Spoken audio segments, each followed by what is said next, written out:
ઘટનાની અંદર સગાઈ તૂટવાની એક વાત સામે આવી રહી છે।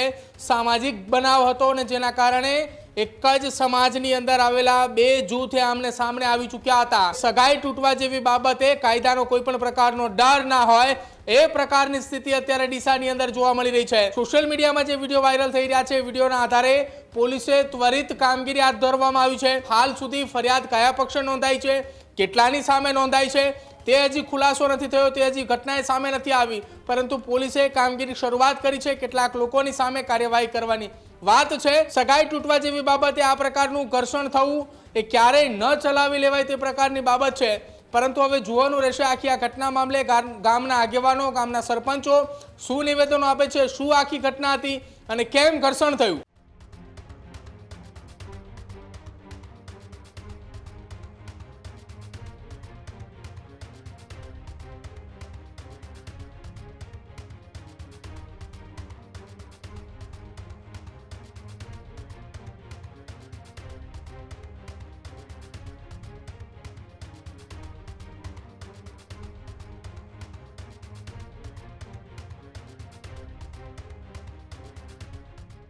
બનાસકાંઠાના ડીસાના શેરપુરા ગામમાં સગાઈ તોડવાના મુદ્દે બે જૂથ છે તે આમને સામને આવી ગયા। સગાઈ વિવાદે હિંસક સ્વરૂપ ધારણ કરતા લાકડીઓ અને ધોકાથી મારામારી થઈ। શેરપુરા ગામની મારામારીનો વિડીયો પણ સોશિયલ મીડિયામાં વાયરલ થયો। મોડી રાત્રે ઉગ્ર અથડામણથી ગામમાં પણ અફરાતફરીનો માહોલ। બે પક્ષ વચ્ચેની મારામારીમાં અનેક લોકો છે તે ઘાયલ પણ થયા। ઘટના બાદ શેરપુરા ગામમાં ભય અને તણાવનો માહોલ જોવા મળ્યો છે। ડીસા તાલુકા પોલીસ મથકે ફરિયાદ પણ નોંધાઈ છે। પોલીસે ગુનો નોંધીને સમગ્ર મામલે હાલ તપાસ છે તે તપાસ પણ શરૂ કરી છે। નાની બોલાચાલી બાદ મામલો હિંસક અથડામણ સુધી પહોંચ્યો।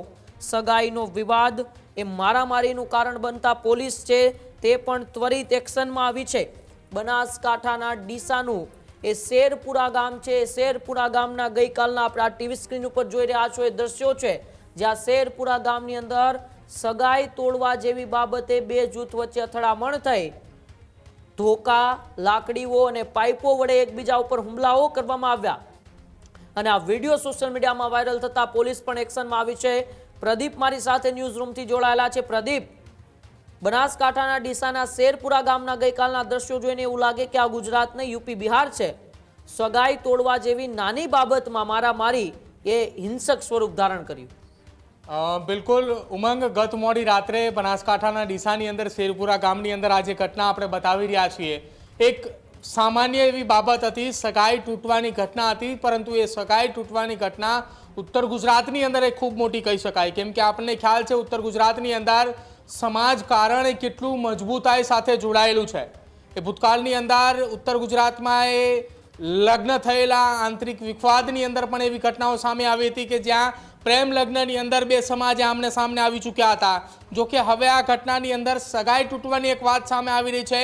સામાજિક બનાવ હતો અને જેના કારણે એક જ સમાજની અંદર આવેલા બે જૂથ આમને સામે આવી ચૂક્યા હતા અને મોટું એ ઘર્ષણ સર્જાયું હતું, મારામારી સર્જાઈ હતી। એ મારામારીની અંદર લાકડી અને ધોકાનો ઉપયોગ કરવામાં આવ્યો હતો।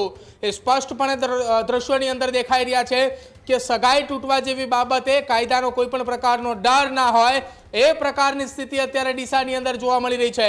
જો કે ગત મોડી રાત્રે આ ઘટના બની ત્યારથી લઈને અત્યાર સુધી પોલીસનો એ ચાપતો બંદોબસ્ત ગામની અંદર ગોઠવાયો છે। જેટલા લોકો ઇજાગ્રસ્ત હતા તેમને હોસ્પિટલ ખાતે ખસેડવામાં આવ્યા છે। સોશિયલ મીડિયામાં જે વિડીયો વાયરલ થઈ રહ્યા છે, વિડીયોના આધારે પોલીસે ત્વરિત કામગીરી હાથ ધરવામાં આવી છે। બંને પક્ષે ફરિયાદ નોંધાય તેવી પૂરેપૂરી શક્યતાઓ દેખાઈ રહી છે, પરંતુ હાલ સુધી ફરિયાદ કયા પક્ષે નોંધાઈ છે, કેટલાની સામે નોંધાઈ છે તે હજી ખુલાસો નથી થયો, તે હજી ઘટનાએ સામે નથી આવી, પરંતુ પોલીસે કામગીરી શરૂઆત કરી છે। કેટલાક લોકોની સામે કાર્યવાહી કરવાની વાત છે। એ હકીકત ત્યારે સામે આવશે કે જ્યારે પોલીસનો એક ખુલાસો થશે, પોલીસ આખી આ ઘટના મામલે સ્ટેટમેન્ટ આપશે, પરંતુ જે ઘટના બની છે એ ખૂબ ગંભીર છે।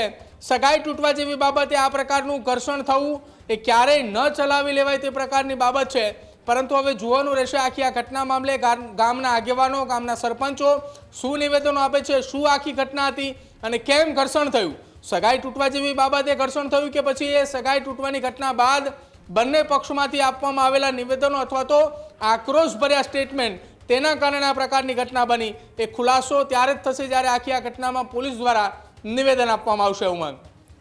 જી બિલકુલ, આભાર પ્રદીપ અમારી સાથે જોડાવા બદલ અને માહિતી બદલ. ખેડૂત ભાઈઓ છે ખેતરમાં ડ્રોન ઉડાવતા હોય છે ત્યારે આપણે એક પ્રશ્ન સતાવતો હોય છે કે જે આપણે અત્યાર સુધી જીપીએસ ટેકનોલોજીવાળા ડ્રોન વાપર્યા છે, જેથી કરીને મોબાઈલ ટાવર છે અથવા તો હાઈ ટેન્શન લાઇન પસાર થતી હોય, કોઈ વૃક્ષો હોય, ત્યારે જે જીપીએસ ટેકનોલોજીવાળા ડ્રોન છે એમાં ટકરાય અને ટ્રેસ થાય છે. પણ એગ્રીઓન લાવ્યું છે જીએનએસએસ ટેકનોલોજી ડ્રોન, જેથી કરીને એ ડ્રોન છે એ કોઈ જગ્યાએ ટકરાય નહીં, પોતાની રીતે જ ડિસિઝન લે છે અને મૂવ થઈ જાય છે, જેથી કરીને જીએનએસએસ ટેકનોલોજી ડ્રોન છે એ વાપરવાનો આગ્રહ રાખો.